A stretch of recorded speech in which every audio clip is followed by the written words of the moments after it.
So in this video we're looking at neutral body scan. So all this is checking in with how we feel in our bodies before we move into a somatic release exercise.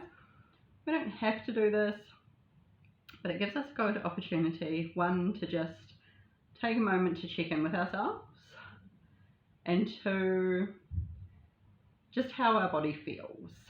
We can take this scan before we do the exercise, and then we can take it afterwards as well as a comparative. So then that gives us a gauge on how effective the exercise is for us. Sometimes when we do the exercise we feel a big difference, but other times we're like, oh, I'm not really sure if they did anything. And so if we've got the kind of before and after, then we can gauge, oh, actually no, I can feel some differences there. That's a beneficial exercise for me. Or, oh, actually no, I don't feel any different, or maybe I feel a little bit worse, in which case not necessarily the best exercise for us.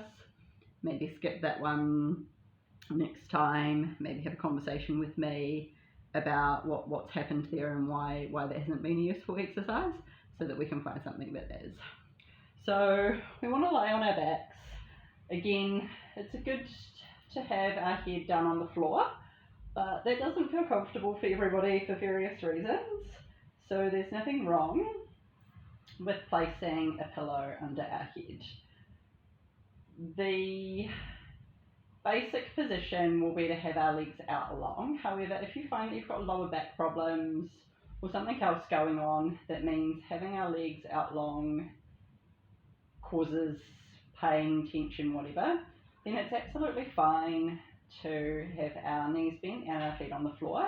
In that case, I would encourage you to take your feet just hip width apart or slightly wider, and let your knees relax into each other so that you feel like you're in a relaxed position rather than holding your knees up.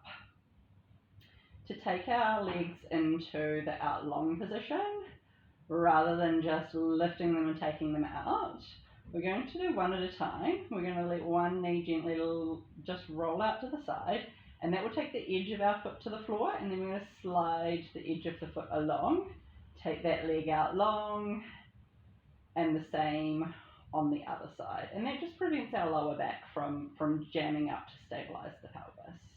So for me personally, I'm going to take the pillow away, and you might choose to put your hands on the fronts of your hips. That can help to bring awareness to the pelvis when we get there. Or you might like to just have your arms out on the floor. And first just feeling the weight of your head against the floor.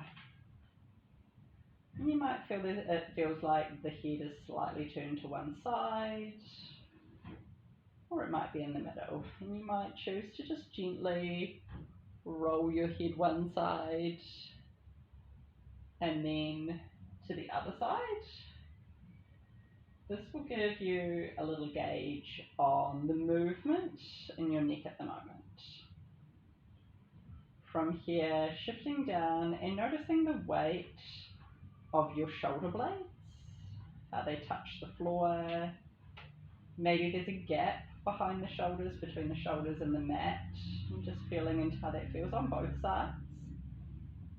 And the position of the arms, noticing your rib cage, the back of your rib cage, how it touches the floor. And coming into the space of the lower back, and noticing if there's a gap between the lower back and the floor, if that gap is the same on both sides. We don't have to change anything, we're just checking in with how the body is in this position without any input. Now we come down to the pelvis, so feeling the weight through your glutes on the floor. Again, you might feel like there's more weight on one side than there is on the other side. You might bring that awareness to the front of the hips, so if you don't have a lot of awareness in this space, placing the hands on the front hip bones can help bring some awareness here. And just feeling into the level of those hips. One might feel higher or lower. And coming to the legs. Noticing the knees, there might be a gap behind the knees. Just a little comparison side to side. And the weight in your calves, through to your heels.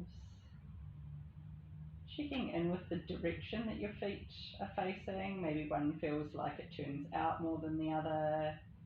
Maybe they're both pointing straight up. And then the overall length of the legs. Sometimes one leg can feel a little bit longer than the other.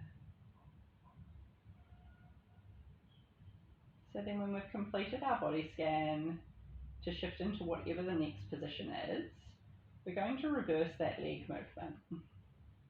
So I'm going to start with my left leg, and I'm going to bend my leg so that my knee is still out to the side and bring the edge of my foot to the floor, and then just slide the edge of my foot up towards my sit bones, bring my knee back to center. Same thing on the other side, just bend the knee stays pointing out to the side, bring the edge of the foot, slowly slide it up and bring the knee up. Sometimes that movement can take a little bit of practice, but again, it's a good way, especially then transferring that into the somatic movements that we do once we've done those movements, to prevent things from just tightening up again.